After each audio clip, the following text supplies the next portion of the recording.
Ассаламу алейкум, құрметті ағайын. Бүгінгі атқан таңның шуағын көрсеткен Аллах Тағалаға мақтаулар болсын.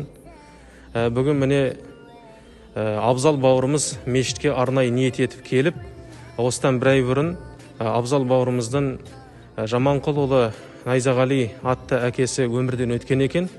Сол Жаманқұл ұлы Найзағалидың артынан берілетін 7 күндік, 40 күндік, 100 күндік садақалардың орнына кететін шығынды мұқтаж отбасыларға, қандай да бір мұқтаждықтарын жабу мақсатында, соларға қол үшін жәрдем беру мақсатында мұқтаж отбасыларға осындай тағамдарды таратуға ниет еткен екен. Аллах Тағала осы Абзал бауырымыздың жасап жатқан жария садақасын, Құранда айтқандай жария садақасын Аллах Тағала қабыл етсін.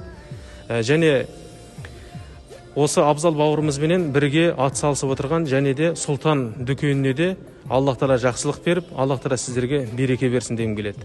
Аллах Тағала біздерді баршамызды жақсы күндерде қауыштырсын және Жаманқұл ұлы Найзағалидың атынан беріліп отырған Аллах Тағала садақаларын қабыл етсін.